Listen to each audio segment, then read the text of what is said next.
Greetings, everyone. Thank you for coming on board line two for this lecture. We're going to give it about 5 more minutes to allow more participants to join in.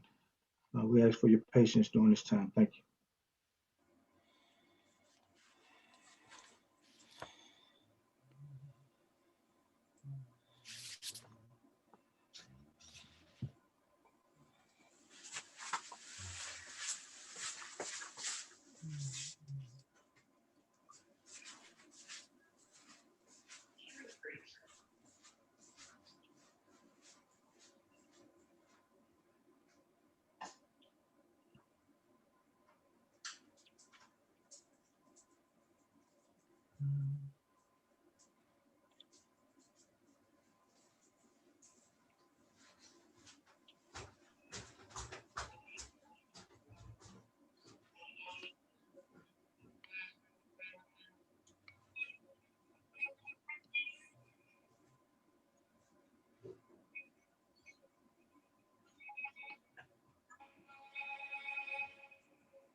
Good evening.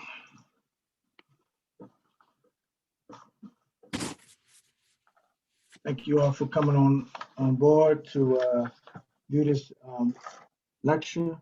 I would ask that you all prepare to bow your heads because I'm muting all participants to begin the invocation.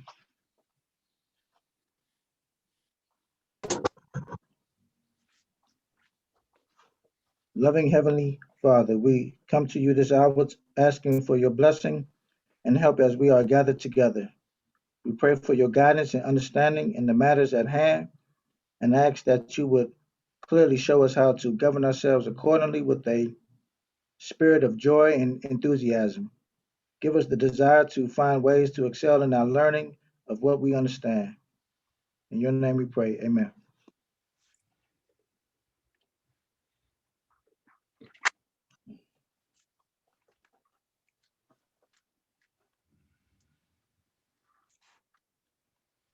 to the Most Worshipful Grandmaster Prince Gant, Right Worshipful Deputy Grandmaster Anthony B. Corbett, Most Worshipful Past Grandmasters, Right Worshipful and Worshipful Brethren of the Most Worshipful Prince Hall Grand Lodge, Worshipful Masters, Grand Worthy Matron Eunice J. Dingle, Grand Worthy Patron Joseph A. Dingle Jr., past Grand Worthy Matrons and Grand Worthy Matrons, present and past Grand Chapter Officers, Worthy Matrons, Worthy Patrons, family and friends, good afternoon.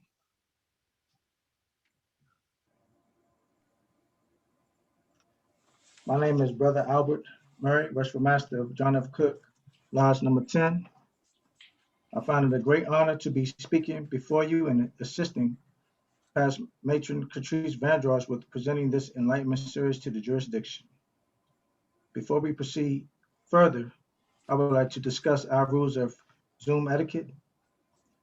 Be respectful of the speaker and other listeners by being mindful of background noise. When your microphone is not muted, avoid activities that could create additional noise, such as shuffling papers or a ringing telephone. If you have any questions, please refrain from asking them until the lecture is over and/or write them in the chat box.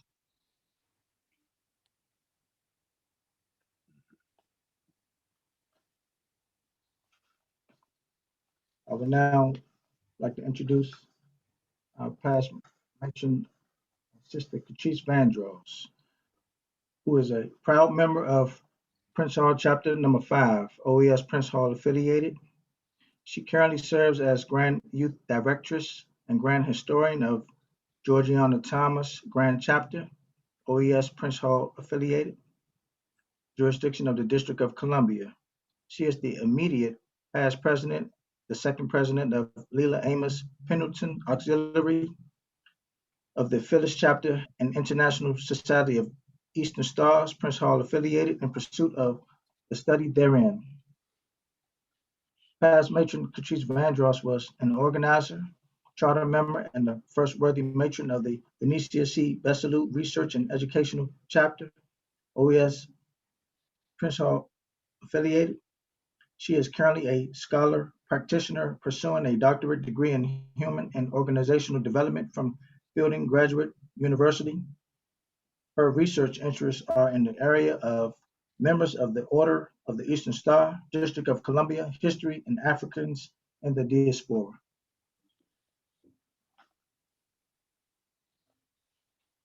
Welcome to the first lecture of the Enlightenment series. This was the brainchild of Worshipful Master Albert Murray, the current Worshipful Master John F. Cook Jr., John F. Cook, Lodge number 10, and myself. He expressed the concern that the voice of the women in our jurisdiction was not being illuminated in a scholarly form, to which I agreed. We decided to provide an opportunity for the dissemination of light and knowledge through this form via Zoom. In collaboration, we've developed a series of lectures for your enlightenment. We hope that you will be enlightened. The goal of this series is to give greater knowledge and understanding, to shine light upon, and to give knowledge and insight into the Order of the Eastern Star, as well as history in general, topics of historic interest in general. If you have topics of interest, please enter them into the chat. And again, we thank you for your attendance this afternoon. Worshipful Master. And now, without further ado, I would like to introduce Worshipful Alonzo Tehuti Evans, who is a native Washingtonian born on June 2nd, 1944 in Washington, D.C. His family moved in Arlington, Virginia in 1946, where he grew up, graduating from Hoffman Boston High School. He enrolled at Howard University, majoring in engineering. He joined the ranks of the Student Rebellion against racial hatred in 1961 when he began protesting Jim Crow laws in America as part of the Temporary Student Coordinating Committee, predecessor to SNNC, while at Howard University. He left Howard and enlisted in the U.S. Air Force, where he served as a military engineer for over 11 years, from 1964 to 1975. His military experience enabled him to travel to North and West Africa, France, Germany, and the Netherlands in Europe, South Korea, Vietnam, Taiwan, Guam, the Northern Marianas in Asia, and several bases in the continental United States. He is a decorated Vietnam War veteran. After resigning from the Air Force in 1975, Brother Evans enrolled at Federal City College in Washington, D.C. to study history under the tutelage of Dr. C.L.R. James in 1978. He graduated from the University of the District of Columbia with degrees in history and philosophy. He enrolled in Brandeis University in Whatman, Massachusetts to pursue his doctoral studies for 3 years. Worshipful Evans' post-military professional career began with the National Urban League in 1976. Upon graduating from UDC in 1978, he began working for the Washington Urban League, where he applied the focus of his doctoral studies using history as a motivational tool to educate ethnic minorities in job training and community education programs. Worshipful Evans was a founding member of the University of the District of Columbia Alumni Association in 1978, where he served as its chairman of the board of directors from 1979 to 1986, and as a member of the board of trustee of the University of the District of Columbia from 1988 to 1992.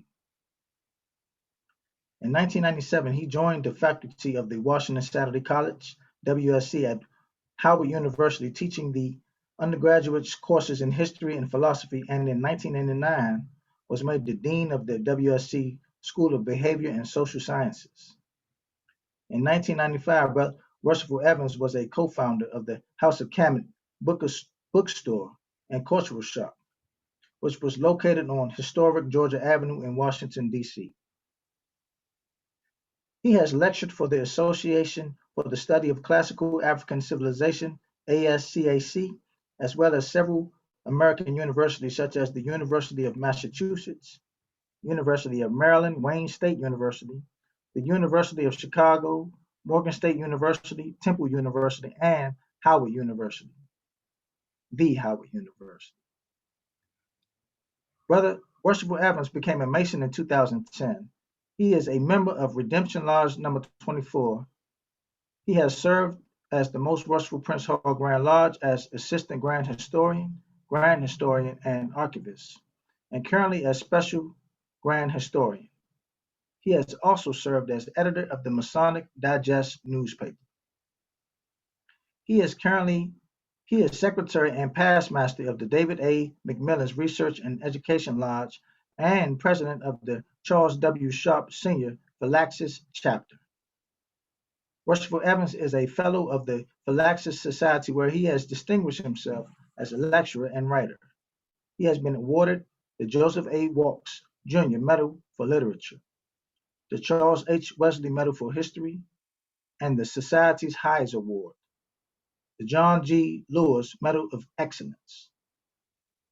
In 2016, Worshipful Evans and past master Alton G. Roundtree published the History of the Most Worshipful Prince Hall Grand Lodge of the District of Columbia for the David A. McWilliams Research and Education Lodge.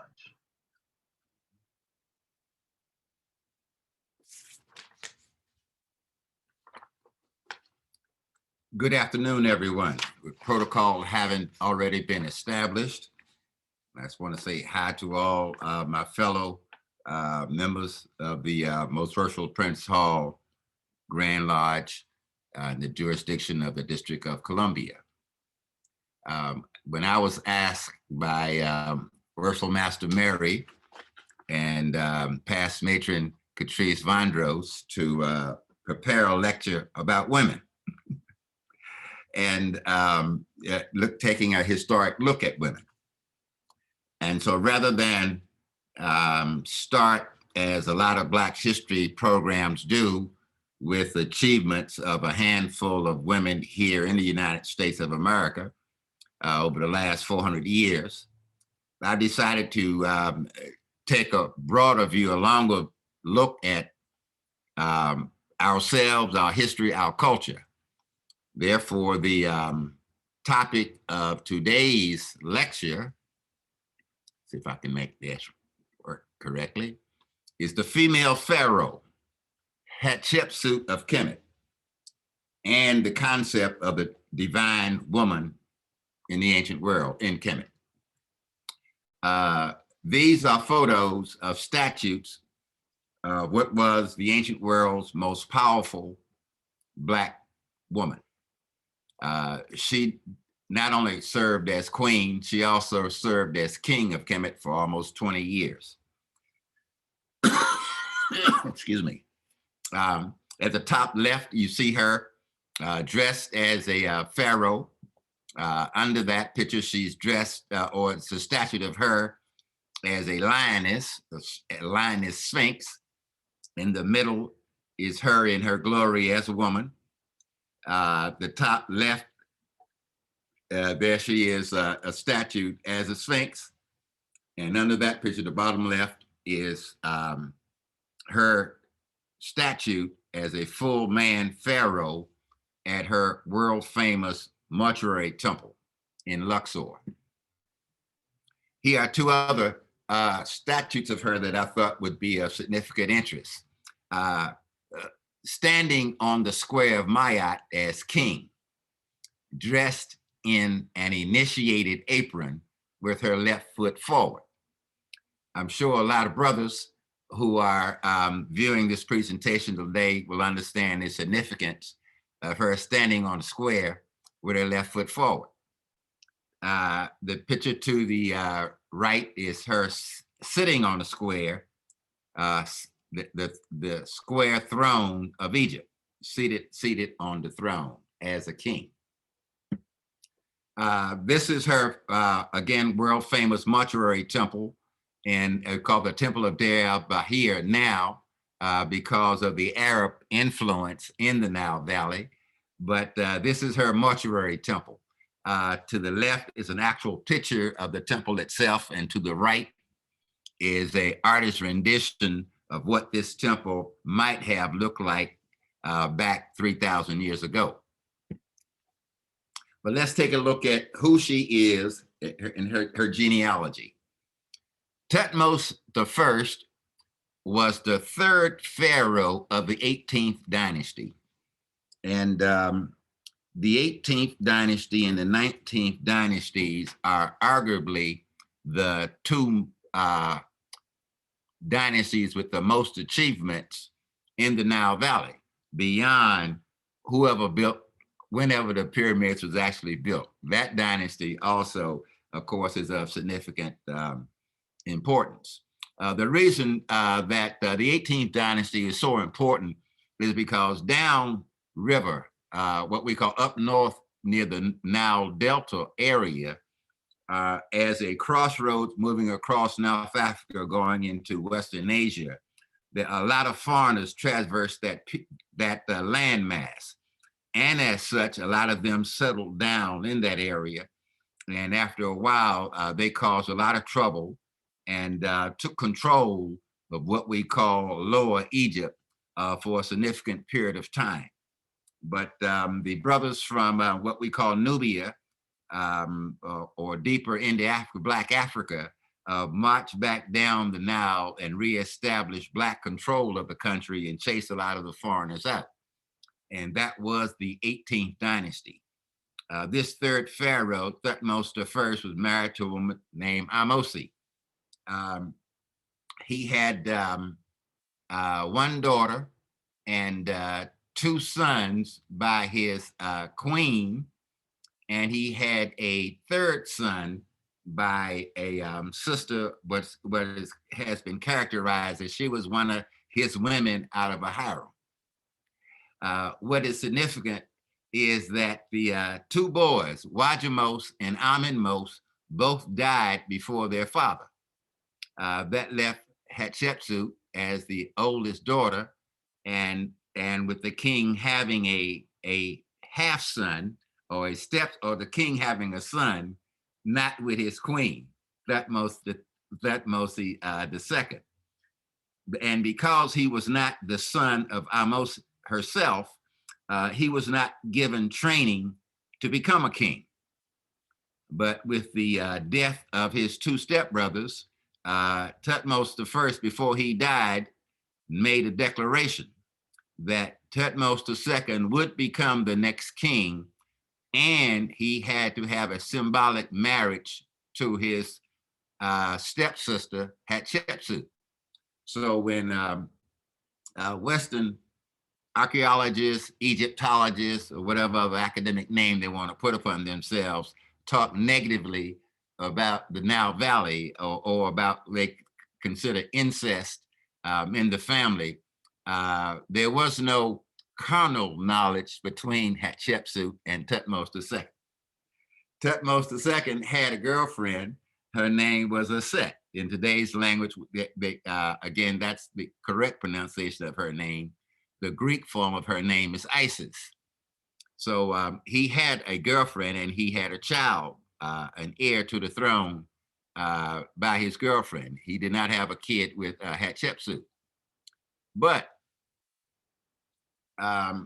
before dying himself, he made arrangements for his son to be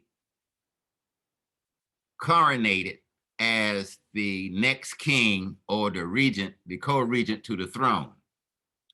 And he also ordered his stepsister wife, the symbolic wife Hatshepsut, to serve as his co-regent.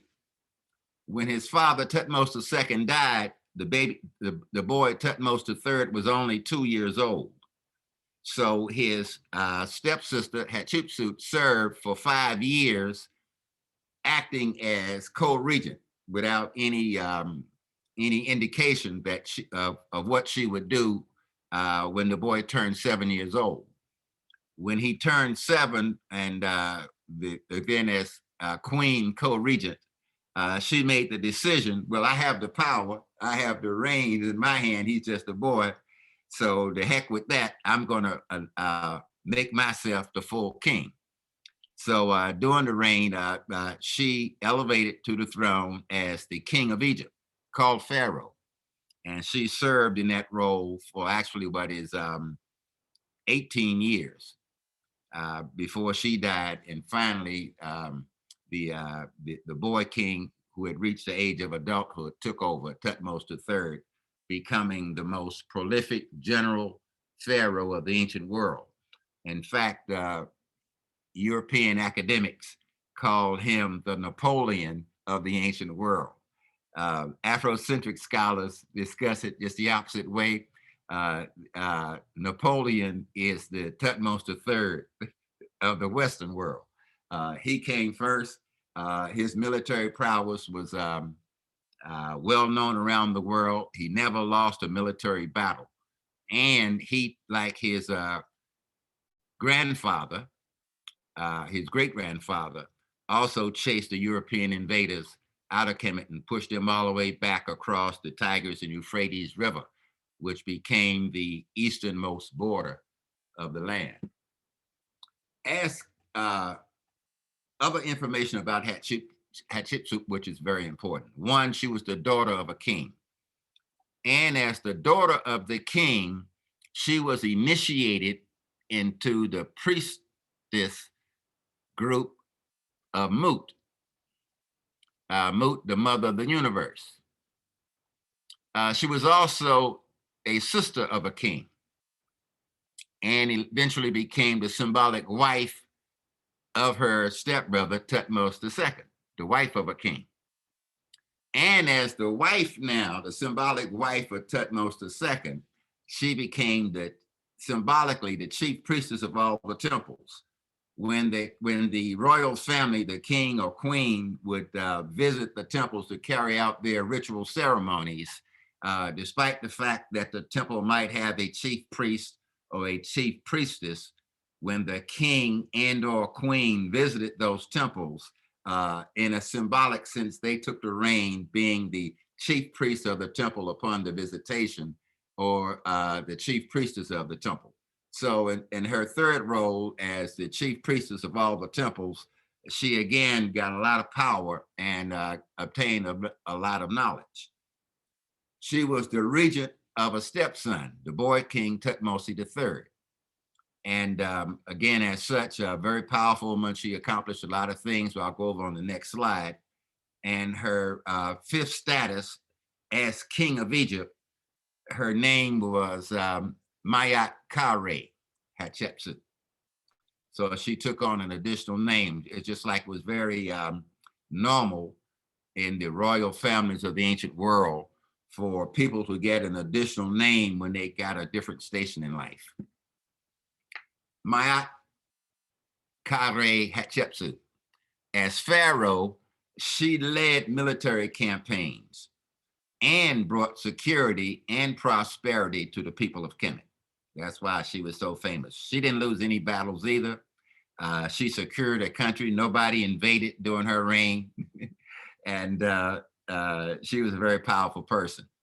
She also rebuilt monuments which had been destroyed over the length of time, either by nature or having been destroyed through natural catastrophes, or in some instances there were earlier military invasions where some of the monuments were damaged. And she was also known for the great monumental burial temple that she built. And the third and most important aspect, in my personal opinion, is that she taught both her husband, which was her stepbrother, and her stepson how to reign as kings. The power was in her hands. They didn't know how. She taught them both. And she's probably as famous for her historic voyage to Punt. That is, for the most part, ancient Egypt is the area of land that borders both sides of the Nile River. She took an entourage down the river, or going south, moving upriver, and they had the boats transferred to the Red Sea, where they continued the expedition all the way down to what is the modern day Somalia, where she interacted and traded with the merchants there and brought back a variety of new trade goods and animals that weren't indigenous to the Nile Valley to Egypt. And she is known, she is also famous for having that achievement. As I said earlier, while she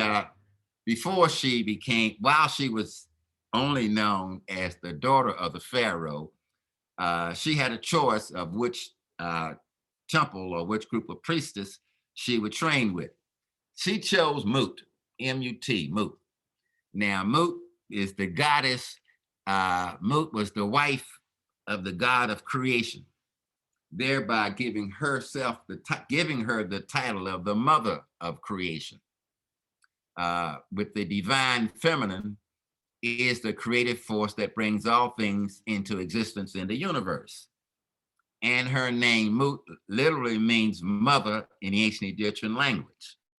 And in fact, when you say the term Mut Neter, you're actually saying Mother Nature. And that's the earliest place where the term Mother Nature comes from. It's in the pronunciation of her name, Mut Neter. Now, again, Hatshepsut had 4 identities. Her name, Hatshepsut, actually meant foremost of women. And oftentimes European academics like to insert a word in the definition that as a researcher and scholar myself, that I can't find anywhere written in the hieroglyphic text. They like to add the word noble, foremost of noble women, but that's not written in hieroglyphics. That's a European opinion. Her second name, Ma'at Kare, the name means truth is the soul of Re. And again, oftentimes we come to some confusion because a lot of European academics and their writers pronounce the word Ra as Ra, Ra, Ra. It was pointed out to me by 2 great scholars that today we still use the term a ray of light. we still use the term, look at the sun rays. And so since we are saying Ray still to this day, in their learned opinions, the correct pronunciation of the word is Ray, not Ra. That's an aside. Third name is Wusret Kau, king of Upper and Lower Kemet. After having officially adopted the throne, she had to adopt a throne name which designated her as king of Upper and Lower Kemet.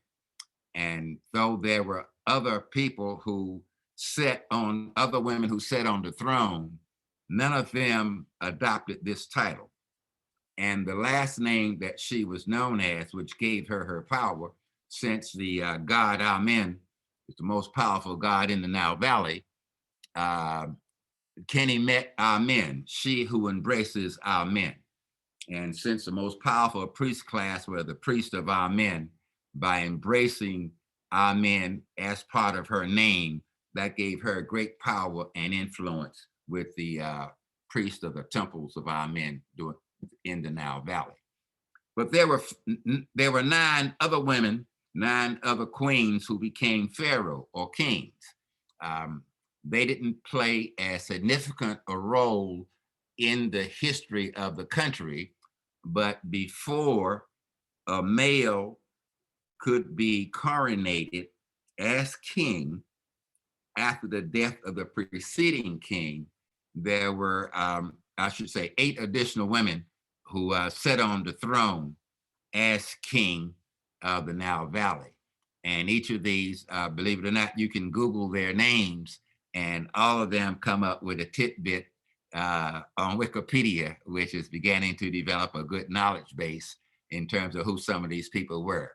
Mary Neith, Kent Kawas, Queen Netakare, Hotep I, Sobek Neferu, Keperure, Mary Neferkeperaru, Hatshepsut, Queen Tawaset, and the other woman you probably have already heard something about from European history, the last king of Egypt. Actually, she didn't often put on the king's crown, but she was known as the Queen of Egypt, and that's Cleopatra VII, famously known throughout the world as Cleopatra.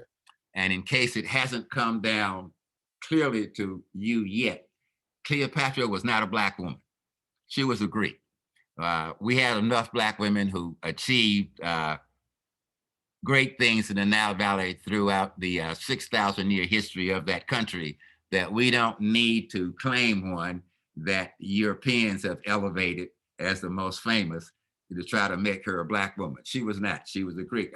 She came from the Greek line of invaders that came into Egypt when Egypt was dying. She served on the throne from about, she was on the throne until 30 BC. So the Romans came in and at the end of her dynasty and took over Egypt.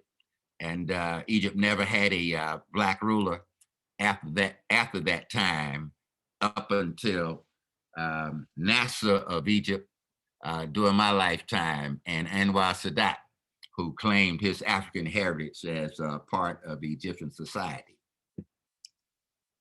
And a thing that we often use to explain where we are today is this graphic: the roots of the present are buried deep in the past. Again, the roots of the present are buried deep in the past. The attributes of the divine woman, from queens of the ancient world to leaders in the modern world, is a reflection of that, the roots of these women that we not glorify, but that we recognize today, including the current Vice President of the United States. The roots of their attributes go all the way back to the ancient world. The attempt to cut us off from our long history and cultural achievements by the captivity from 1619 until 1865, and the ensuing Jim Crow from 1895 to 1965 really hasn't totally wiped out the ancient achievements. Our memories might be dimmed, but the facts are still there, and all of us still have the capacity of going back, making the connection between our ancient selves and our current selves. In the ancient mystery system of Egypt, in the initiated order, there were the two highest quests that the initiates sought to obtain was one, the knowledge of God.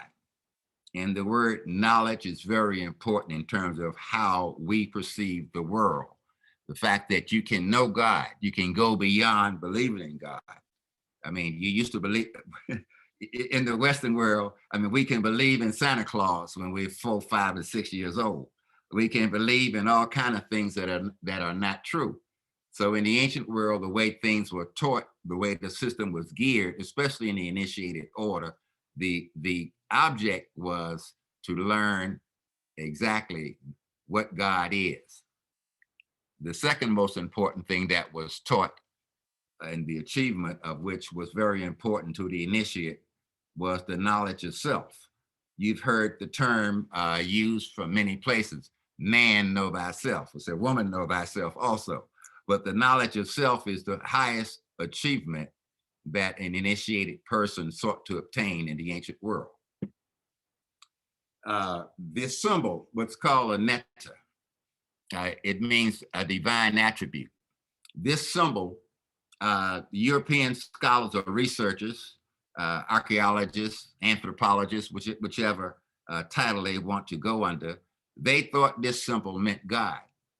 And because there are 7,000, at least 7,000 of these symbols behind different hieroglyphics that they see in the Nile Valley, it was often taught, and still in many places today, it is still taught, that the ancient Egyptians had over 7,000 gods. The term is not true. They only had the one great God, and they had this thing called divine attributes. And if they want to make something, like what creates a rose flower, what is the attribute of that rose flower, they would put a flag behind it. And what is significant about it, this flag is a cloth flag, but you see it standing straight out. And what that symbolized is the unseen wind that keeps that flag in its proper perspective. And so it's this unseen thing to the human eye that is the nature of everything that exists, is this symbol that they use. And again, going back to Mut Nature, Mother Nature, see, it's the nature of a thing. It is in terms of what is a divine attribute of the thing. So we're going to talk about the 7 divine attributes, or what we call the 7 divine natures of women. They range from, there are more, but these are the most significant 7. And we'll go into who each one of these, or what each of these elements actually mean. And the 7 are Mut, Mayat, Nephthys, Sekhmet, Aset, Baset, and Hathor. The second most, Mut was the most important. I showed her earlier under the priestess class that Hathor trained under. Number 2 in significance and important is Aset, again known throughout the world today as Isis. Aset meant the throne, and it also meant the what we call passive resistance.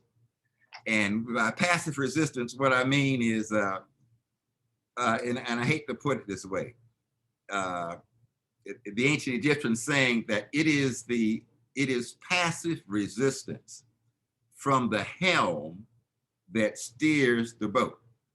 That is, from the rear of the boat, and passive resistance, that's what makes the boat go where it wants to go.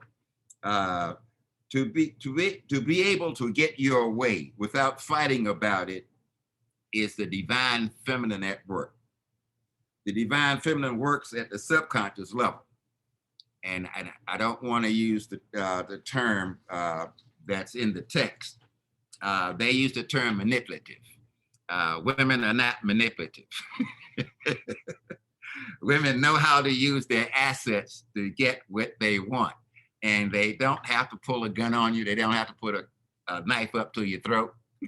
to get things done in the home or anywhere else. Women have the ability to use their charms and what have you to make achievements that they want to achieve as such. So that is the essence of the nature of what Isis represents in a symbolic way. We're dealing with symbols. We're not dealing with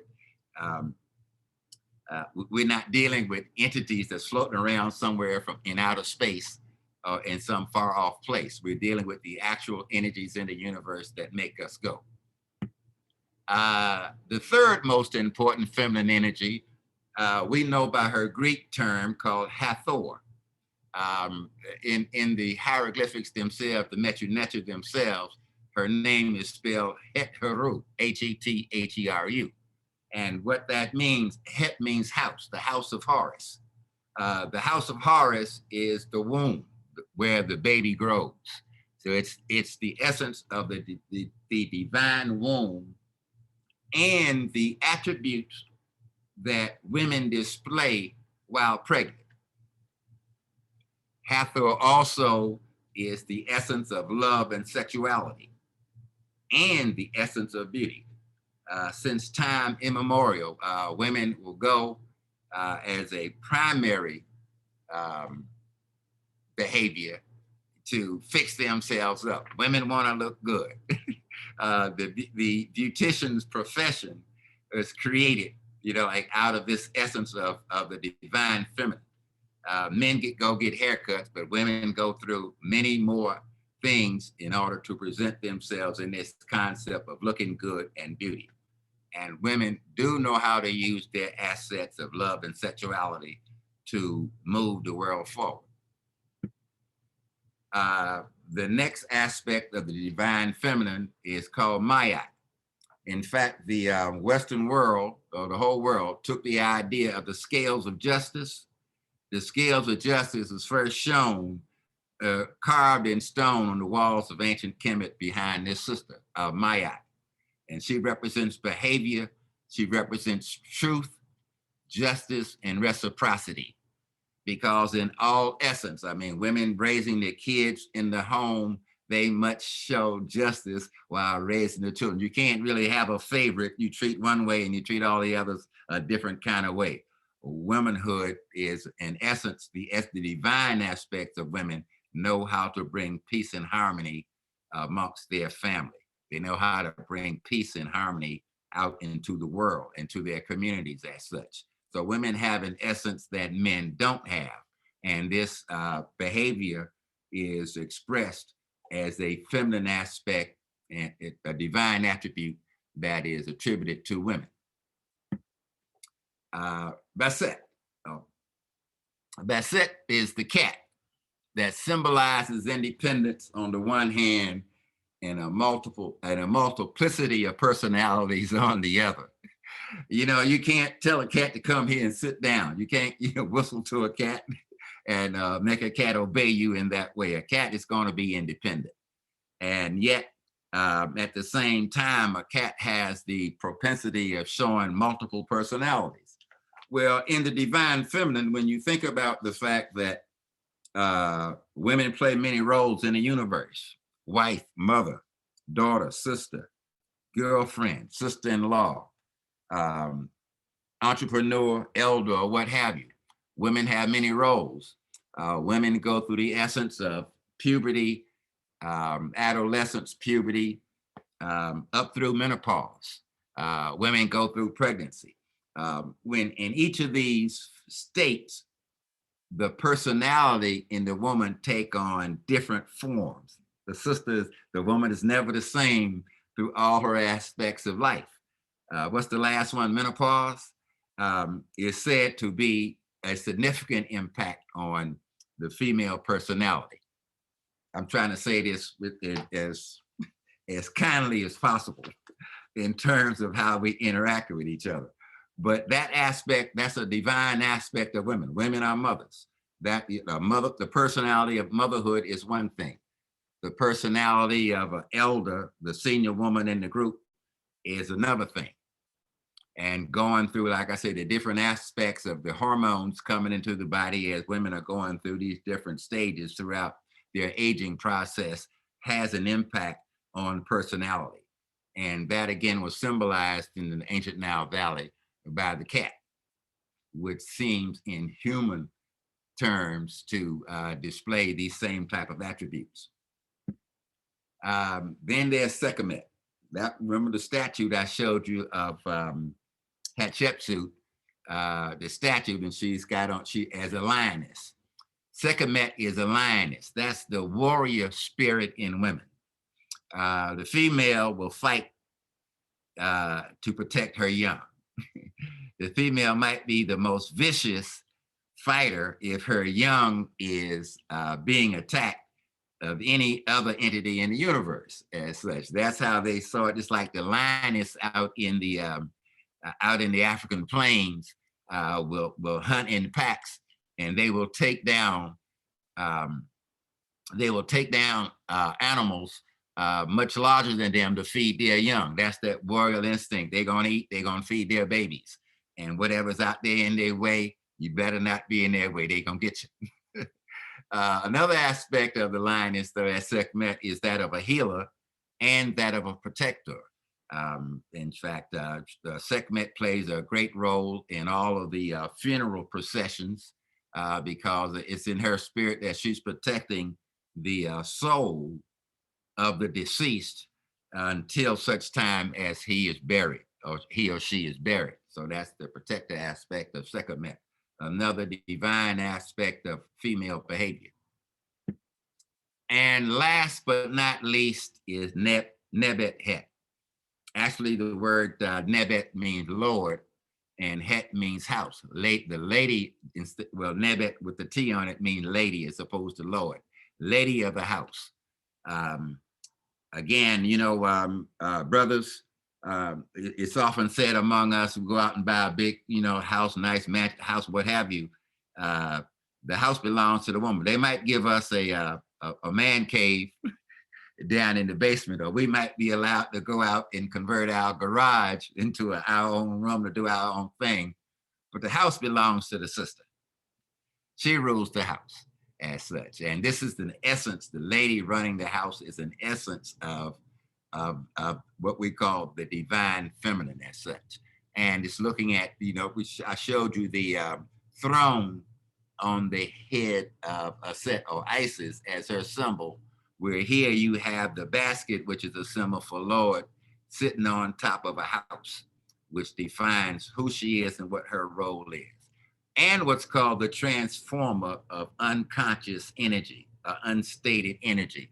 If anything comes up out of the blue, women are more likely to get a handle on it than men, because it's an essence of something in their, how our ancient ancestors saw it. There's something in her nature that allows her to make the adjustments. Again, when you are a wife, you are a mother, you're the lady of the house. I mean, you simultaneously playing all of these roles that a woman must be able to transform from one state of consciousness to another.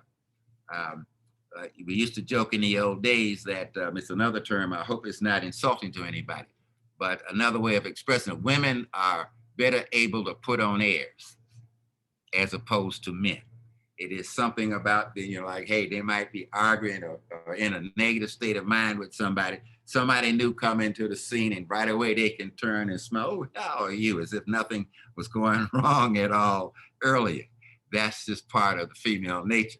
So with all of those things in hand, understanding that how we look at ourselves, how we treat ourselves, we since being brought into captivity and being reawakening in the consciousness of a Eurocentric look at the universe, we don't concentrate on these different aspects of ourselves anymore. We try to define ourselves like squeezing a square peg in a round hole, trying our best. You remember the terms that was used to some dismay by some students going to school, and they say, you're trying to act white.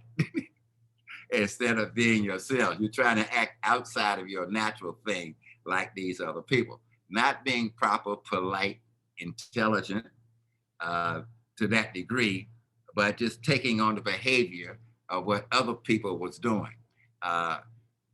being who and what we are, understanding the divine aspects of what we are, having the consciousness of looking around at ourselves in today's environment. How many women are there? How many Black women are there in the United States Congress? It's not just the fact that Kamala Harris is the Vice President of the United States, but all levels of power and in it, interacting in our community, Black women have surpassed men in elevating themselves to responsible roles in our community.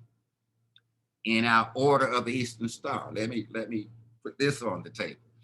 Before 1874, with the Grand Lodge here in the District of Columbia, being a southern city, Washington, D.C. had the largest Grand Lodge of Black Masons than any city in the South. By 1880, 6 years after the establishment and rise of the Order of the Eastern Star, the Grand Lodge of the District of Columbia was one of the wealthiest Grand Lodges in the South, even though there were other jurisdictions which had many, many, many more people as such. But by the addition of bringing women into the fold, into the house, being part of what we do, it improved our power and our accumulation of authority and wealth within the city itself as such. So women have a divine role in the universe, whether we are aware of it or not. Women have assisted their men in becoming successful and moving through life, whether the men will admit it or not. And the primary reason for it is there's something going on, what we call above our heads. There's something divine at play. It's not just the attitude of what we know or how we have been trained. So when we look at ourselves, when we look at women through history, when we look at directions, what are we going to do? Where do we go from here? What do we teach our daughters, our granddaughters, our great granddaughters? Again, we need to, I would suggest that we begin to reinvest in teaching them the values from the ancient world. Because again, there's been no society that up to this point who knows how to build a pyramid. There's been no society that's built a spiritual complex that was large enough to include the 5 largest cathedrals in all of European Christianity.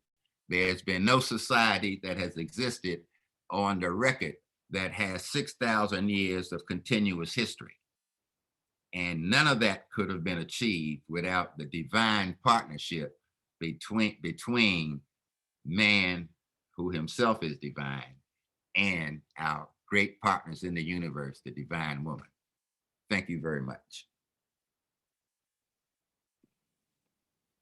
Well, this afternoon, we would like to thank you, Worshipful Tehuti, for this presentation. At this time, I'd like to ask if anyone has any questions.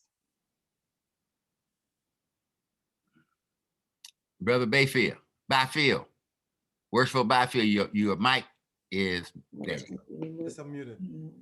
Thank you so much, Worshipful Tehuti Evans. That was powerful and outstanding. If you'd allow me 2 questions, since I have the floor. I'd like to speak of another pharaoh in the 18th dynasty, Akhenaten, or Imhotep IV. Is there any connection between the Hatshepsut and Imhotep, who also was credited for bringing in monotheism for a brief period of time in the 18th dynasty? Okay, well, Akhenaten was much later in the dynasty itself than Hatshepsut. What I think is important is that, again, I'm a student of Dr. Ben and John Henry Clark, so I kind of reject the monotheism description of what Akhenaten achieved. The going back reading the old pyramid text all the way back to the third dynasty, the Egyptians talked about there's only one God, as such, right? And there are many symbols that they use to represent this one God.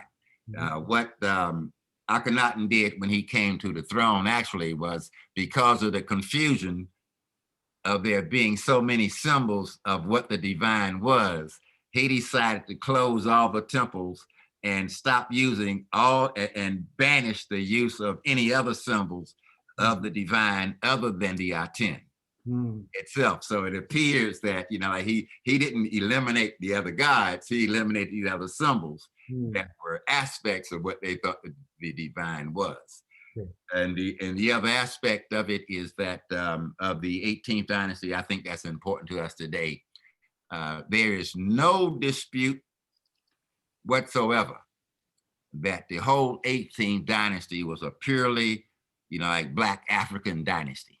You know, like they don't try to put any people coming in from Libya, any people coming in from what today we call the Middle East coming across the border. They don't try to bring any Europeans down from Greece or from across the Tigris-Euphrates River, which was the outside border. It was a thoroughly Black African dynasty. And when the founder, Kamos, the chieftain, moved his army down the river to run the Hyksos and all these other foreigners out, it was to reestablish Black rule along the Nile. They founded it, it was theirs, and these foreigners had come in and occupied the lower area of it. And a Black army came up from almost what today we call it the Sudan, but they came up from that area with Nubia and expelled all the foreigners and established for the whole of the 19th dynasty and the first part of the whole of the 18th dynasty and the first part of the 19th dynasty. They established pure Black rule in the Nile Valley. But again, yes, it was very significant to have one symbol to define and explain what the divine or who God or what God was. And Akhenaten gets credit for that. But to say that he established monotheism, that's a European interpretation of the attempt to read the Metu Neter of the Holy Script. All right, thank you for that clarification. And my second question in referring to those, I think there was 7 principles when we were speaking of the Divine Mother and Isis or Aset. I don't, if the numbers are off, I'm sorry, but what I would like to focus on is the principle of Mahat or Mayat. And if you read those 42 virtues, there are 9 specifically that you can extrapolate out, and they're almost identical to the 10 Commandments.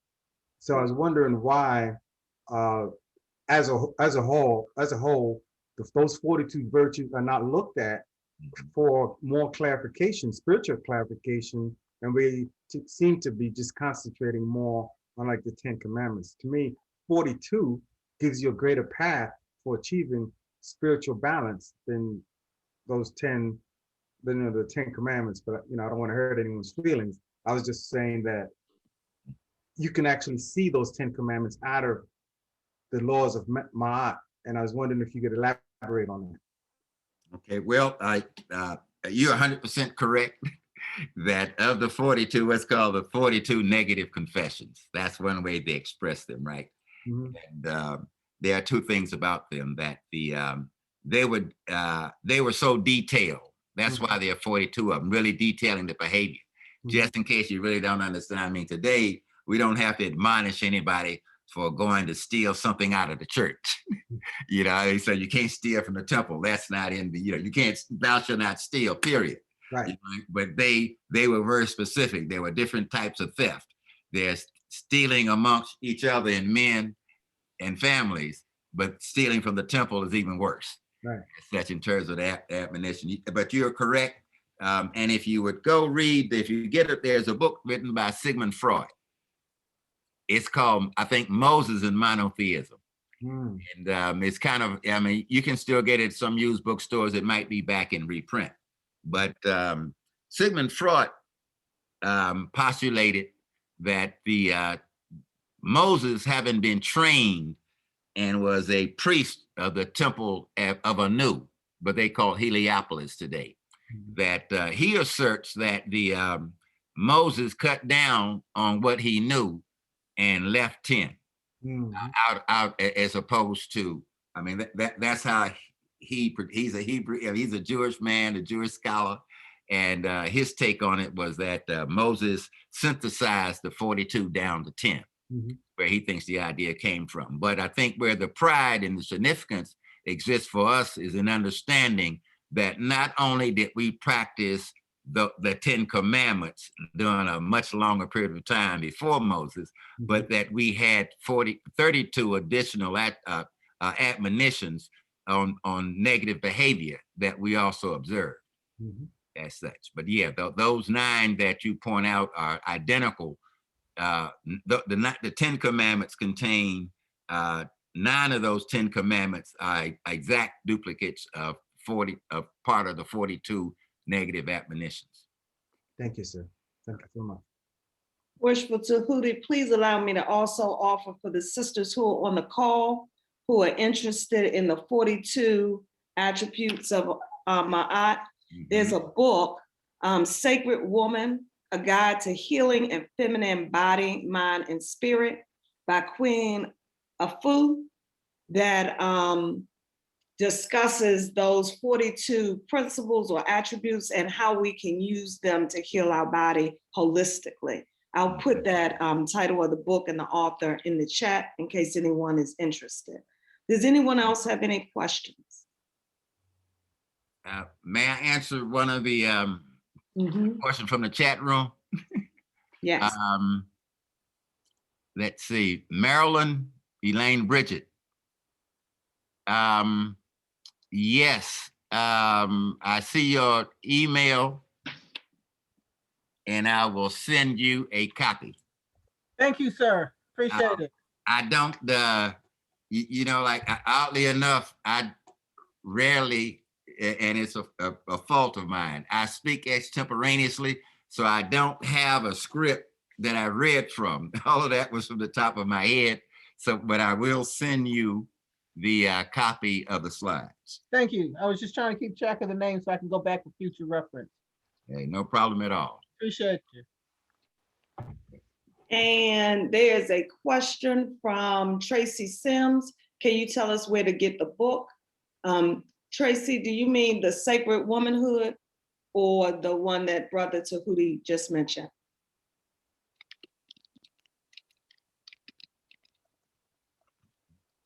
The one that I'm putting in the chat, Sacred Woman, A Guide to Healing and Feminine Body, Mind, and Spirit, you can find it on Amazon.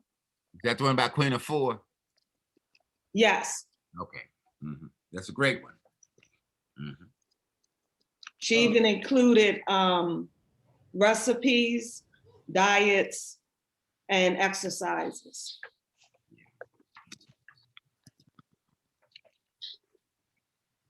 Okay. I think there's another question.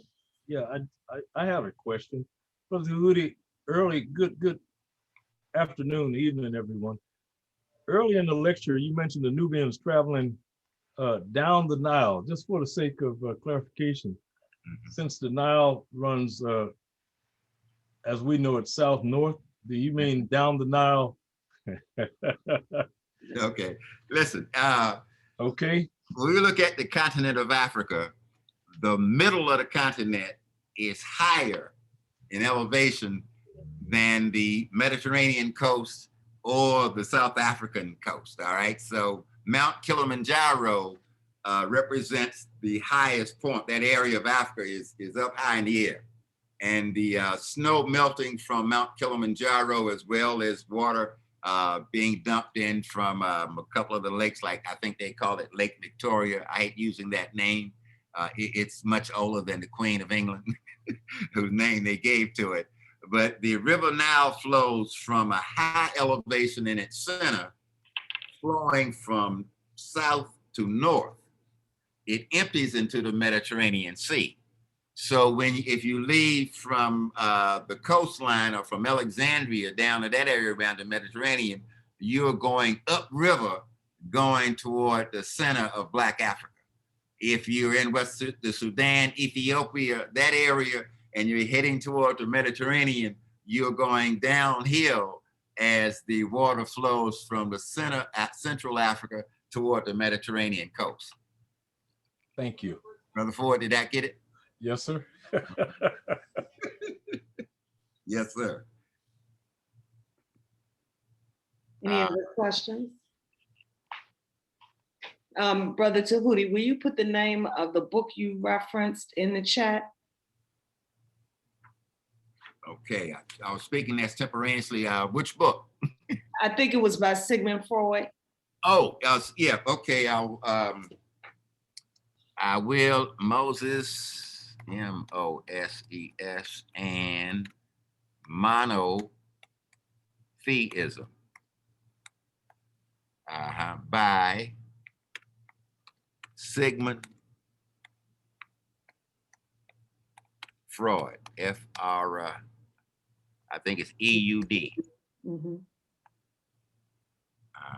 But yeah, the famous doctor that anyone who goes to college to get a degree in psychiatry or psychology, that same Sigmund Freud. He's the one that wrote the book. It's a great little book to get and read and understand his perspective.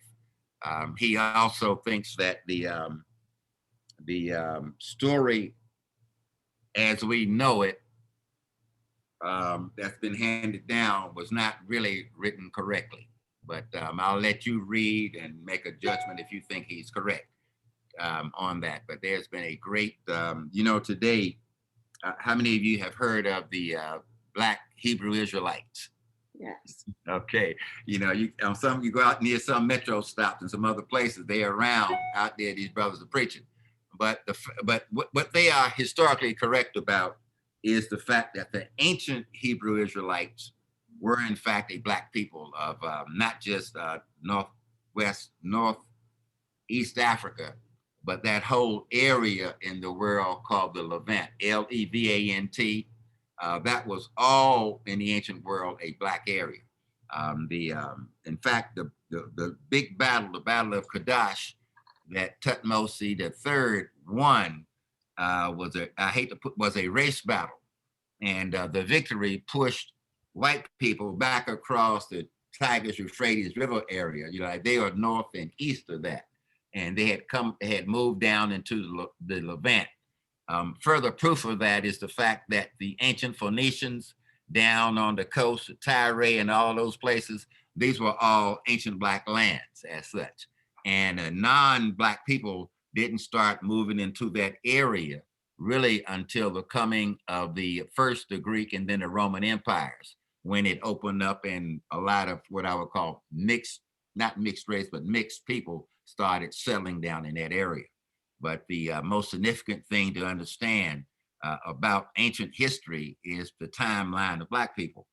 And the biggest crime I think that has been committed on us is, is the time, what I call the Black world order, the time and dates run backwards. Mm-hmm. The white world order, the time goes positive. So from 1 AD or 1 Common Era up to 2021, those are all positive numbers coming this way. But when you start dealing with the ancient Black world, see BC as they call it, those numbers run backwards. Going to some point. And the division line, like I said, there is no real division line in the time-space phenomena that we exist in. But it was arbitrarily put at a place to try to define a symbolic event or an event that took place, and they had to try to figure out approximately when it happened. And like I said, in the what was the name? Kane Hopefelder used to be the dean of the School of Yeah. Theology at Howard University. And one of the books that he wrote, he talks about this and the error in, an error is made because, like I said, if you have an old King James Bible, and even some of the new ones, or one of the thorough ones, not one of the ones you get at the hotels, but in the back of most of them, they have a timeline of events. And they have Jesus, just open it up and look at it. They have Jesus, sometimes they say 4 BC with a question mark behind it. Meaning they're guessing that Jesus was born about 4 years before himself. BC means before Christ. Right. And you can't be born 4 years before yourself, if that's what the timeline is supposed to indicate. But that's just an indication that they, we're going on what was not written history, but was trying to estimate when this event could have happened based on the records they had about who might have been the king during this time, King Herod. So they said, well, when in Herod's reign do you think he killed all the boy babies in Palestine? And they tried to guess it, and again, these guys, there were 5 ecumenical councils. The Council of Nicaea in 325 established the Catholic Church in the first place. You had the Council of Ephesus. You had the Second Council of Corinth. There were about 5 of them. Forgive me for not being able to recall all 5 by name, but there were 5 ecumenical councils that it took to try to iron out and get the wrinkles, put in the right order in terms of the scriptures as we know them today, and the doctrine as we know today in terms of what the history of Christianity is. It wasn't one event, it didn't happen, and there was 100% agreement at front, that's not what occurred. And again, let me say this before I really get myself in trouble. I believe in God. All right? I also am an educated person, spent a lot of time in a lot of classrooms, right, reading a lot of books. And I understand the historicity of what happened in the ancient world. I also understand how the different institutions tried to limit what mankind could know and what humankind couldn't know. Mm-hmm. And I also understand the psychological shock to a whole nation of people to come down into Northeast Africa. The first thing they saw is what Horus on the horizon, what they call the Sphinx. This great big black face sitting on this big lion's body saying everything from this point going south is the land of the blacks, land of the black man. They did it on 2 ends. You have the Sphinx at the northernmost end of the Nile Valley civilization, and at the southernmost end of the Nile Valley civilization is the Temple of Abu Simbel. Well, again, if you're coming from the south going north into the Nile Valley, you pass this temple with the great big temple with the statues of Ursa Mayat Ra, Steppen Ra. You know him as Ramses II. Right. But it's he and his queen Nefertiti at the Temple of Abu Simbel. So coming into the Nile Valley on one end, you see this great big complex saying everything north of here along this river belongs to the black man, the black civilization. At the northernmost end, if you right at the tip before at the delta, at the triangle and the delta on the river, that's where what they call the Sphinx, Harakati sits, Horus on the horizon. So in between these 2 points, this is the land of the blacks. That's what the term Ethiopia meant. It wasn't a country in the ancient world. All right. Ethiopia meant it was the land of the blacks. Kemet means, or Kemet Nu means land of the blacks. To be clear who the civilization was, who lived there, and who the people were. It's in the names of the incidents. But unfortunately, during the rise of the European culture out of 1,000 years of the Dark Ages. Now they say they went into the Dark Ages about 500 AD. And they didn't enter the era of enlightenment, the Renaissance, the coming back into knowledge until about the 1400s, 1500 AD, or in our common era. During that time, the way history is taught, those are the European Dark Ages. So when they began to come out of darkness back into the light and what have you, as it were, they went around finding things that they didn't know that had existed prior to themselves. And unfortunately for some of us, not for all, but most of Western education is based on the knowledge that European academics gained and wrote as they began to come out of darkness. Let me give you one example. You've heard of Copernicus. Yes. You've heard of Galileo. Mhm. The Pope put both of these European scientists under house arrest for teaching a doctrine that was contrary to the church. What was the doctrine of the church? The doctrine of the church was that the earth is the center of God's universe. Mhm. These two brothers, or these two scientists, had telescopes and they started observing the skies, right? Watching what's going on up in the heavens. Both of them came to the same conclusion, that the sun is not going around the earth is going around the sun. All right? Right. Just a simple astronomical fact. But that was against church doctrine. So they were put under house arrest and not allowed to teach the scientific truth because the church doctrine said something different. Okay? So I'm not anti the church, like it's about acquiring knowledge, but the church in itself, especially during that time, that it established what they call the Holy Roman Empire. Go back to a guy named Charlemagne, all right? Establishing the Holy Roman Empire starting about 800. The Catholic Church had complete rule over all European countries.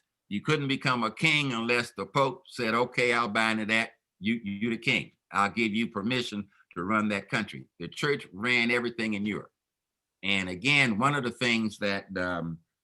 reasons that Freemasonry was outlawed by the church in itself is because some of the secrets that they were teaching back in those days is what's called mathematics, geometry, astronomy, the scientific knowledge that we all take for granted today.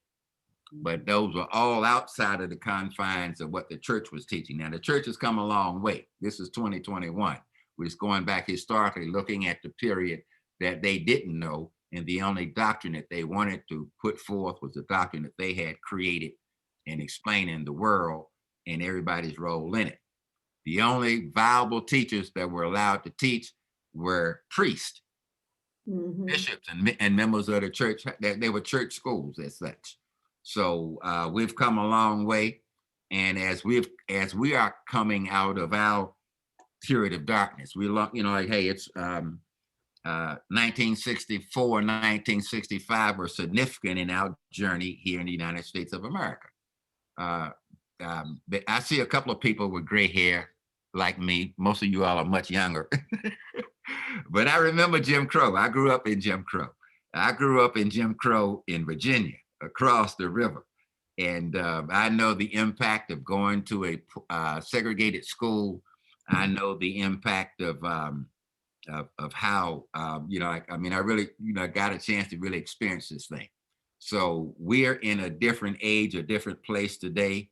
And as we continue to move and grow and become bigger in our worldview and our world knowledge, it's imperative, in my opinion, that we need to look back at the journey we've been on, not the one that started in 1619 with those first 20 brothers and sisters that were sold into indentured servitude.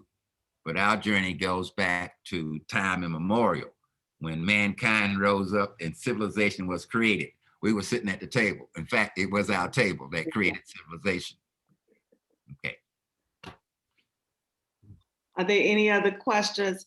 I don't see Brother Free anymore, but I thought he took his camera off so he could ask. Oh, there you are. Do you have a question, Brother Free? Yes, I do. I'm so glad you were careful driving. Yeah, yes.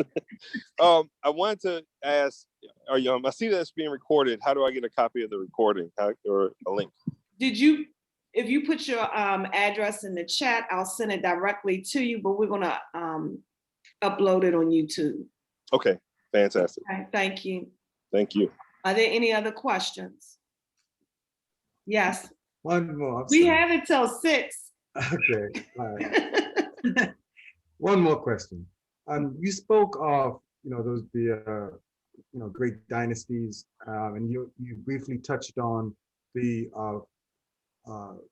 Sudan and Nubia, but from some things that I have read, I was informed that there were as many pyramids in Nubia as they were in Egypt. So I was wondering if you can touch on the Nubian pharaohs and that legacy of and how that relates to the Egyptian pharaoh or Kemetic pharaohs.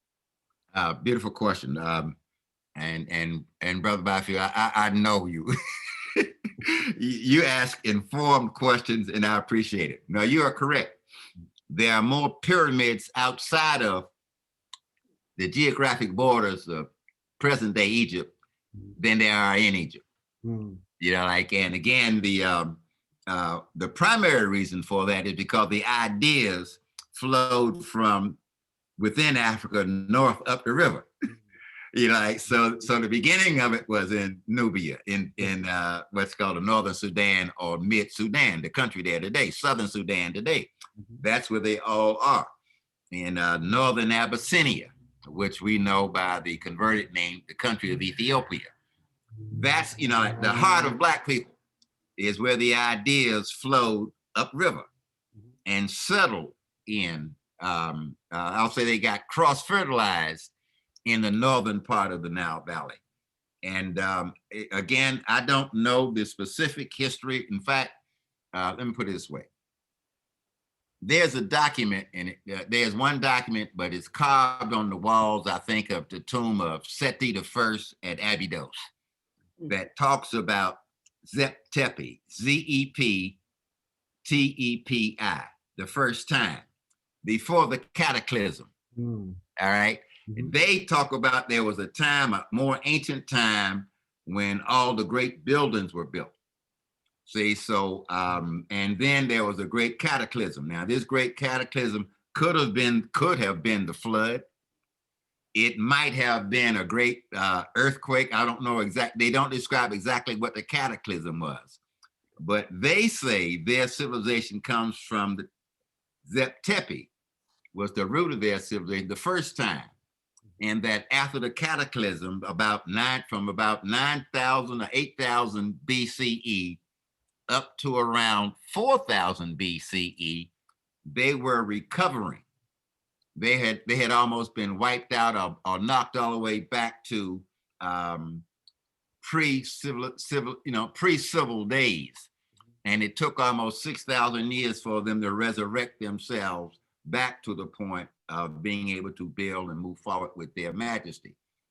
If that is true, again, the origin of the culture is not northward up by the Mediterranean Sea, but southward down in what is the Sudan and northern Ethiopia. And I think for that reason, you'll find a longer tradition of the kings and the people of nobility being buried in pyramids, and that's why it's more of them there. Okay. That there are a few up north, but the main number down south. That's 100% correct. Thank you. Any other questions? Sister Sapphire wants to know whether or not you will explain the difference between America and the United States. Oh, man. Okay. Well,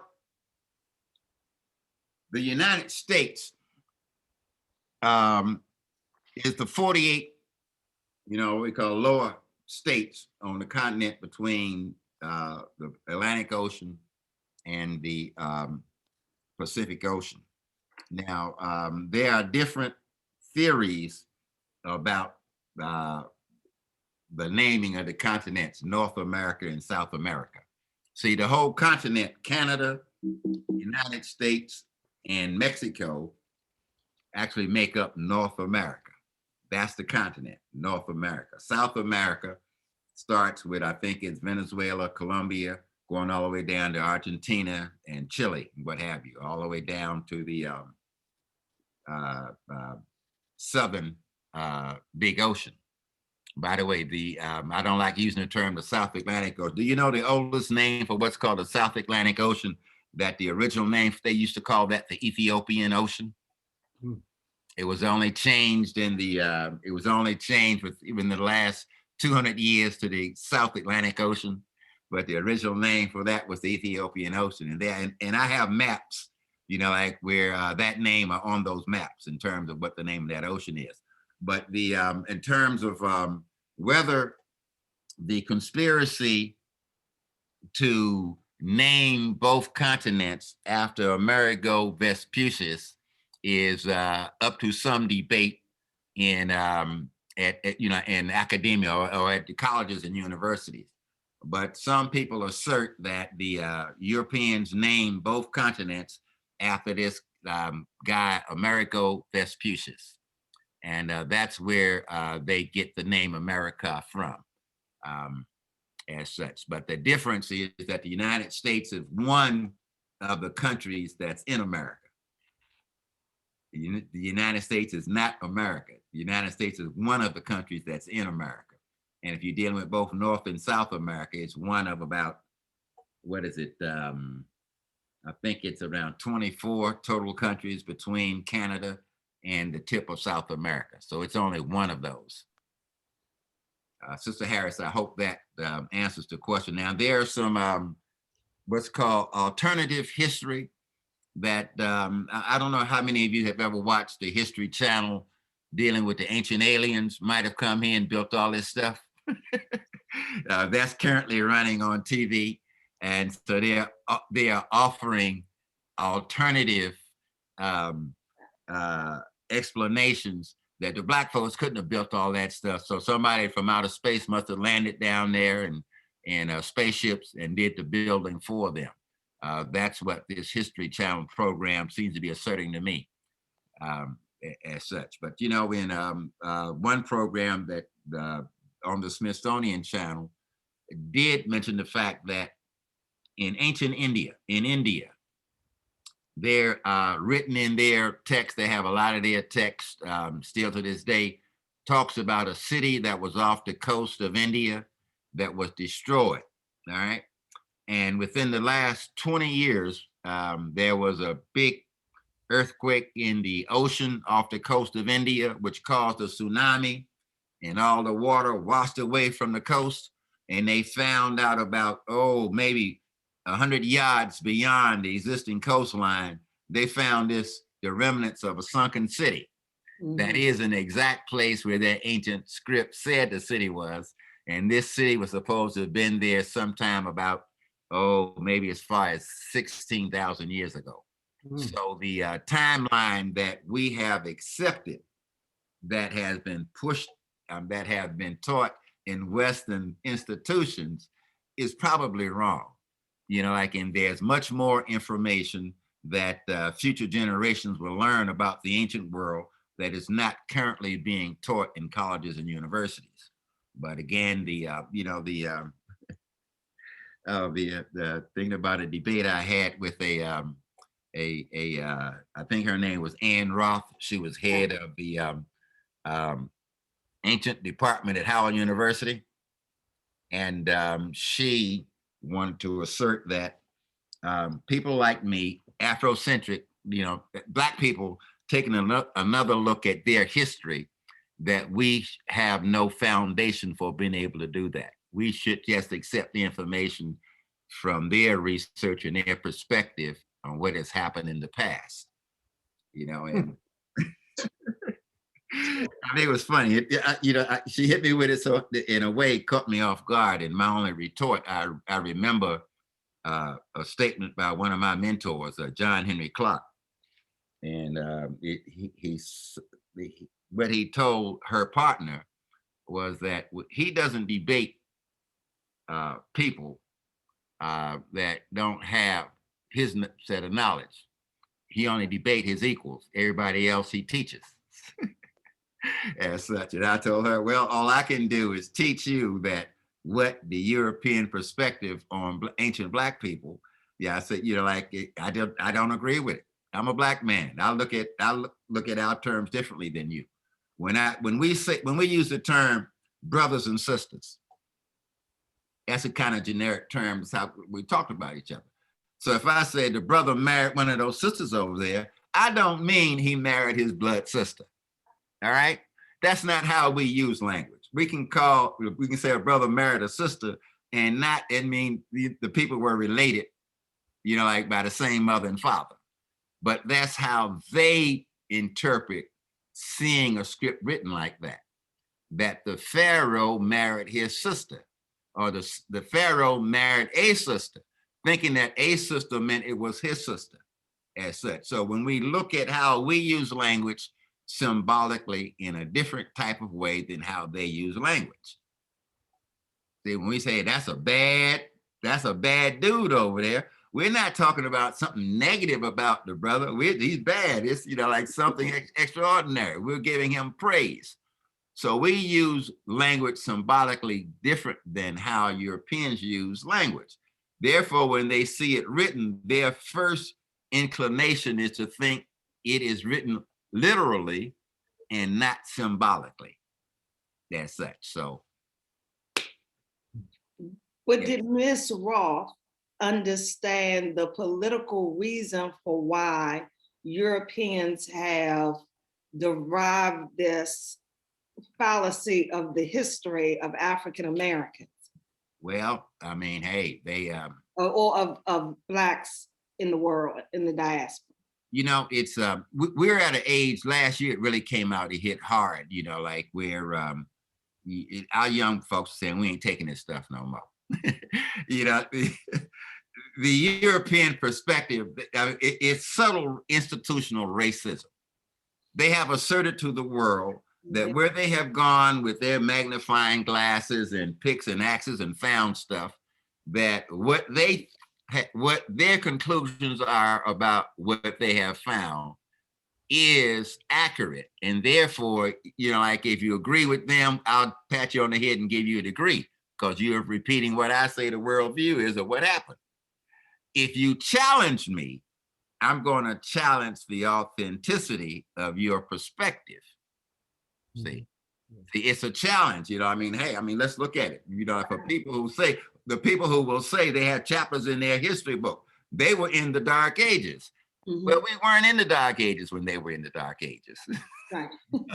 You know, the proof is in the pudding. They can't estimate how old, you know, like the structures that they're finding in ancient Africa are. So they pull the dates backwards closer to when they showed up on the world stage and have some memory of their history. They want it closer to that. They don't want it, they don't know what? Black people had a civilization 36,000 years ago. That's impossible. We didn't have one then. In fact, we don't even think we were around then. So they couldn't have had a civilization. I'm sorry, I don't want to get emotional with it, but actually, when a white woman challenged me like that, really in a college debate, I was insulted. And thank goodness for having been taught, you know, like public comportment. You know, I didn't go off and lose my mind, you know, like and come at her like an idiot. I just tried to, well, you know, like, hey, I understand. You were babies at investigating ancient history. So, so, you know, your views and what you have just doesn't carry the weight, you know, like of people, Cheikh Anta Diop, Theophile Obenga, the brothers who went to the 1974 UNESCO conference sponsored by the UN, where there was this great big debate on the actual peopling of ancient Egypt, the Nile Valley. And every expert from all over the world came to it. I mean, you can look it up, 1974 UNESCO conference. And the one thing that everybody agreed to, that two Black men, Cheikh Anta Diop from West Africa, and Theophile Obenga, actually he's from Uganda. These two brothers whipped everybody's butt and wiped the floor up with them, with the information they presented on having done a scientific analysis of the melanin of the mummies from having understood the nature of language and how the languages of Africa are all related to each other, being able, like to just show this, purely.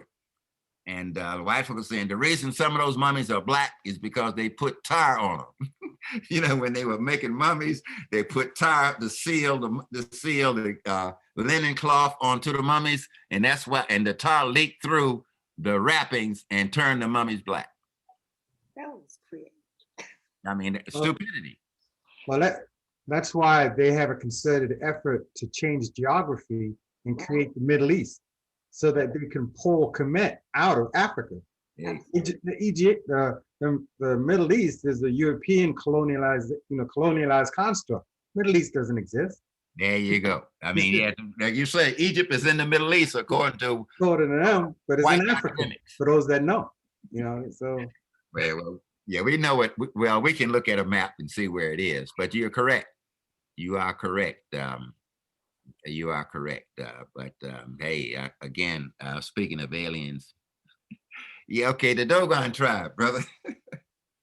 Yeah, I understand their story. I understand the story they told to the Conversations with Ogumatali, I think is the book written by the two Frenchmen who spent years there before they start sharing information with them.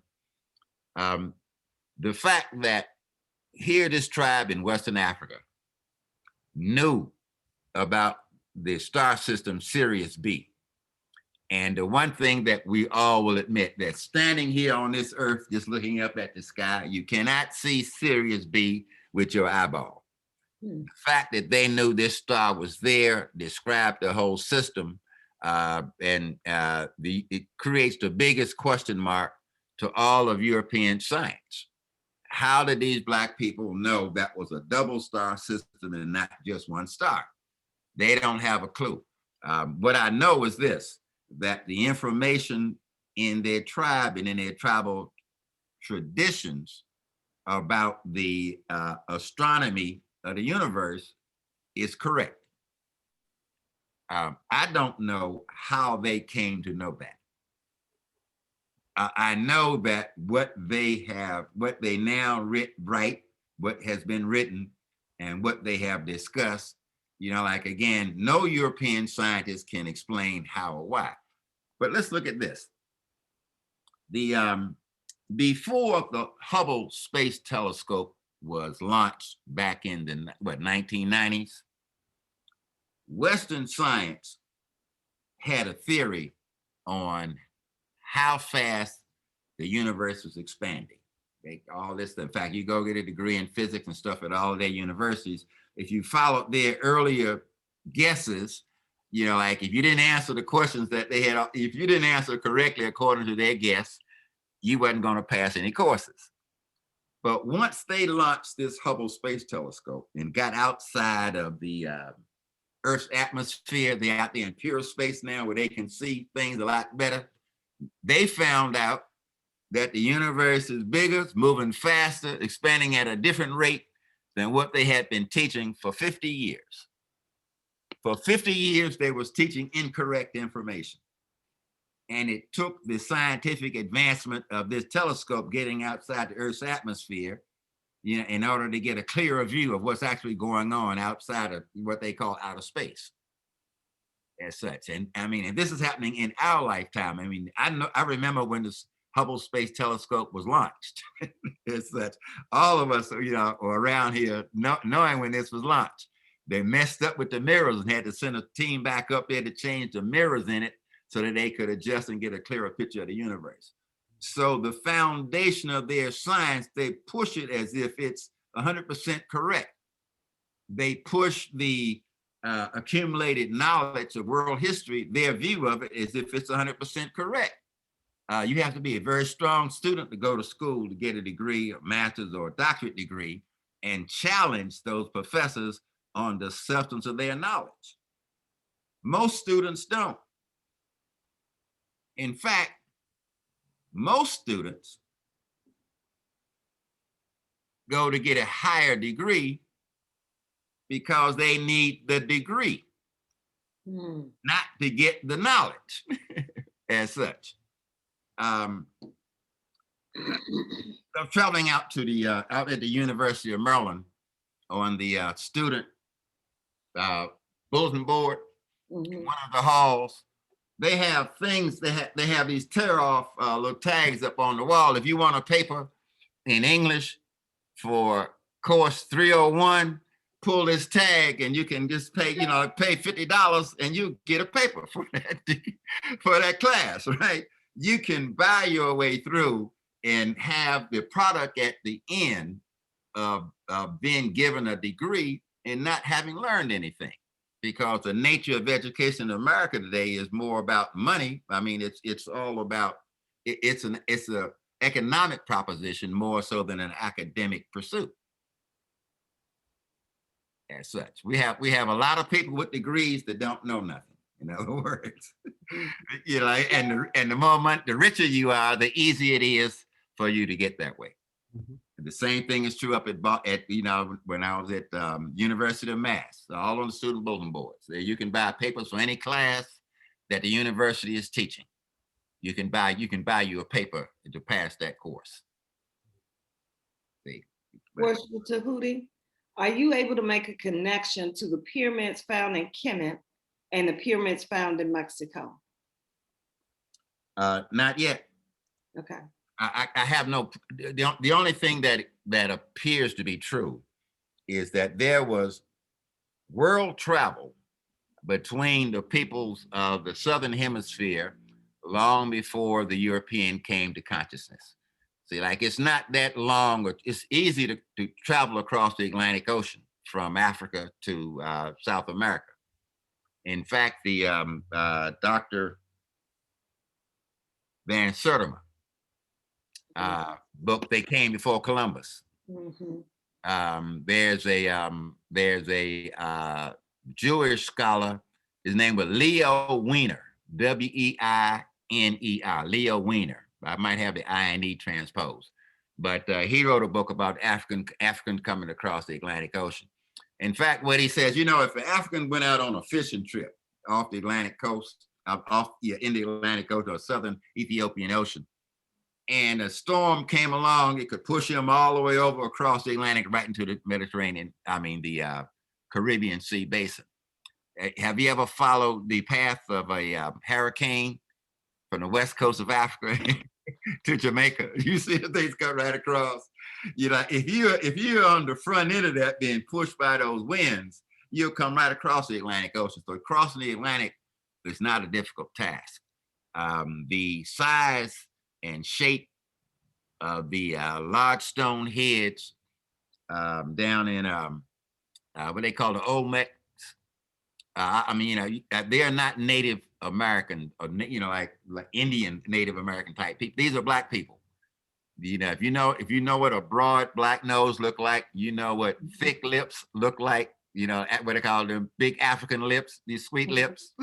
When you see these things, you're looking at your own image when you see them. So Africans came across the Atlantic because all those stone heads down there, and where's it? Not Cancun. What's the name? The Olmec area are living proof of the fact that there was interaction between the two cultures. So I do know in Australia, there's a place in Australia where actually, like an Egyptian expedition landed in Australia, carved all this stuff in hieroglyphics on this big rock. Nobody else in the world used hieroglyphics like the Egyptians did, right? It's Egyptian hieroglyphics announcing their presence there and when it happened. So Africans were sailing the seas thousands of years ago. Mm-hmm. So it's a lot easier for me to accept the fact that there was intercontinental contact between the peoples of the Southern Hemisphere when the European didn't know there was a Southern Hemisphere. Mm-hmm. So it's quite probable that there was intercontact between the peoples. And I think the proof hasn't been found yet. But logic tells me that, you can't build a structure oriented the exact same way for the exact same purposes. Everything is exactly the same. And there was no contact, that just by happenstance, two separate peoples in two different places came to the same conclusion of their own accord. That doesn't make sense. Mm-hmm. What makes more sense is there was intercontinental contact long before the European knew anything about it. Worshipful Tehuti, I'd like to take this opportunity to thank you for this very informative presentation. We appreciate the enlightenment that you've provided to us today on the divine womanhood and the divine attribute of women. We thought it was appropriate to begin or to end African American History Month with reflection on our ancient history as we begin the celebration of Women's History Month. Before we leave this call, I would be remiss if I did not say that in the jurisdiction of the District of Columbia, we are blessed to have two history organizations for the Sisters of the Order of the Eastern Star. The Leela Amos Pendleton Auxiliary is the Leela Amos Pendleton Auxiliary of the Phyllis chapter, which is affiliated with the Philaxis Society, is a history organization that does research internationally on the Order of the Eastern Star. However, this jurisdiction has the distinction of being the first Order of the Eastern Star organization, and I want to say that I believe white or Black, to have a education and research chapter. And I would like to, at this time, acknowledge the president, the current president, my OES mom, G. Dolores Ellerby. She's on the line, and they're members of Leela Amos Pendleton and Venetia C. Besselu Research and Education Chapter. Those organizations in the future will host these webinars, these workshops. They will be the organizations that will provide light and knowledge on the Order of the Eastern Star and DC womanhood. So I want to give past Grandworthy Matron, the worthy matron of the Venetia C. Besselu Research and Education Chapter, opportunity at this time to bring remarks. And I'm going to pin you. You gonna do what? I'm going to pin you so we can see. Oh. Thank you so much, past Matron Vandross. And to this wonderful, wonderful enlightenment program. Worshipful Master Albert Murray, the moderator, one of the moderators, and yourself, past Matron Catrice Vandross, and to my good friend, Tehuti Evans. Worshipful Evans, I just don't know what to say.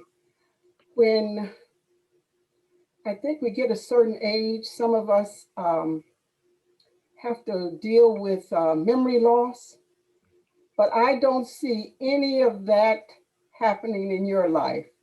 You are just so absolutely knowledgeable and informative, and I could just listen to you all day. These 2 hours have just zoomed by, and I just want to thank everyone for coming out to hear this. My disappointment is that, you know, there were so few people to be enlightened, to have this opportunity to hear from you and to have this experience of knowing more about our history.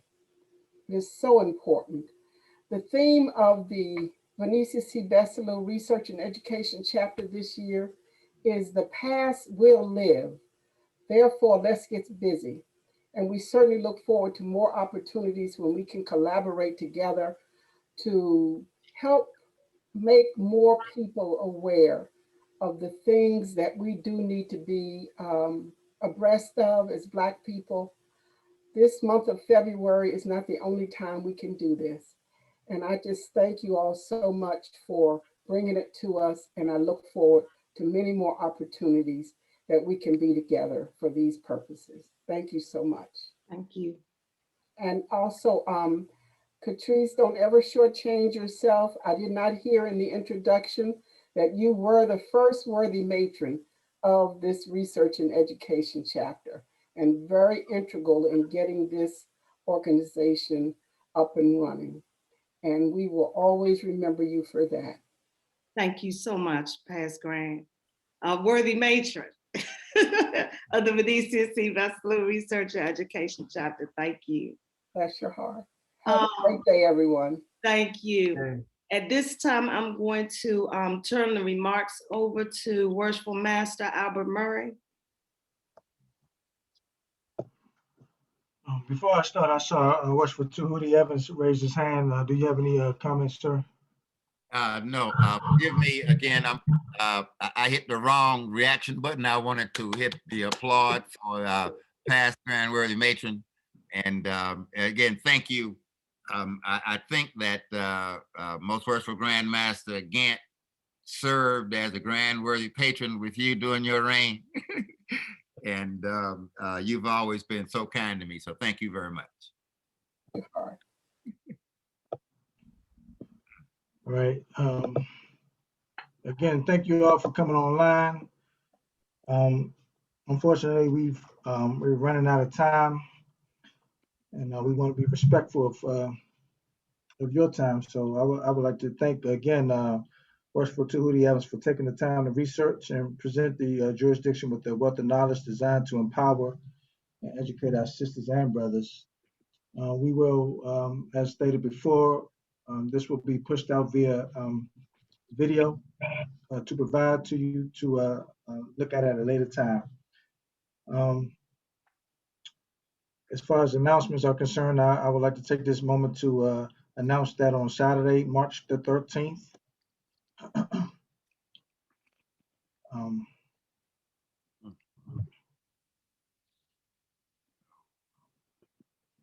from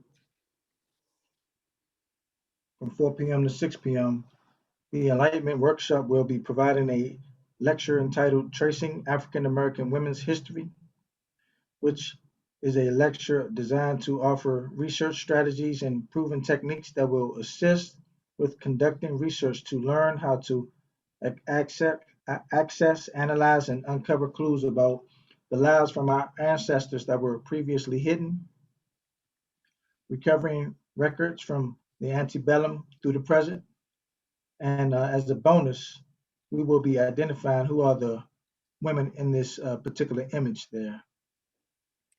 So that's going to be a very enlightening series that I hope you all can join in on, again, Saturday, March the 13th, 2021 from 4 p.m. to 6 p.m. Also, please be advised that on Saturday, March 20th at 7:30 p.m., a free Zoom comedy show will be provided to those who are interested. It is entitled Gotta Laugh to Keep from Crying, or Let's Laugh from Keep from Crying. And it is designed to continue the camaraderie amongst the brothers and sisters within our jurisdiction. You know, we all going through at this time, everyone's going through very unfortunate times during this pandemic. And it will be presented by the Stuart Davis Trial Club, which is a straw man for the John F. Cook Lodge number 10, in an effort to raise funding for the Bobby R. Credit Scholarship Drive. So please, if you have the time to join us, please do so, and we will be glad to have you. Addiction.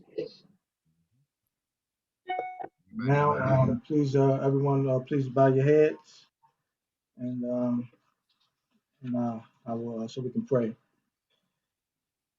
And now, Almighty Father, we ask thy blessing upon this lecture, and as we are about to separate, we ask thee to keep us under thy protection, our protective care, until again we are called together. Teach us, O God, to realize the beauties of the principles of our time-honored institution, not only while on Zoom, but when abroad in the world. Subdue every discordant passion within us.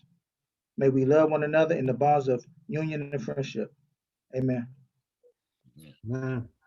And again, thank you so much for attending today. Amen. Thank you, everyone. Thank you, Dr. Catrice. Good job. Thank you, Dr. Harris. Patrice.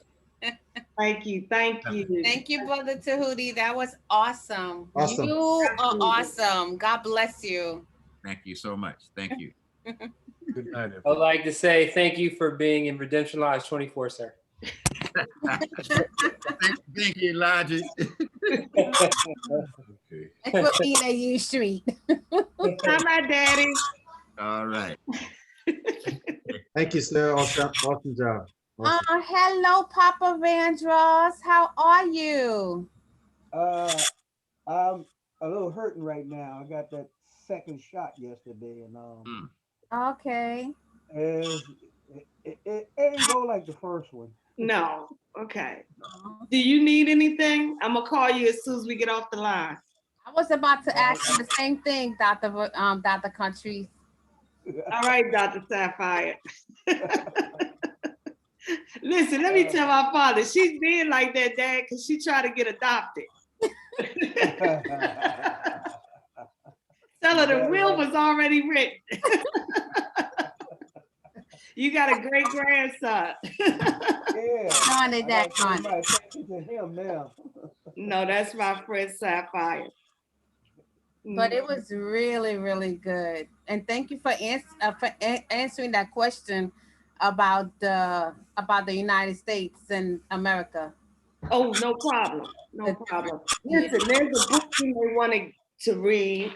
It's The Black Women's History of America. Okay. Have you heard of it? No, I have not heard of it. Okay, let me give you the author. Okay. There's also a book, The Indigenous Peoples History of the United States. Nice. And both of them help to dispel the European perspective of history.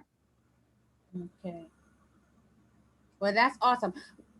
Well, one of the reasons why I asked is because they're saying that, well, not they, but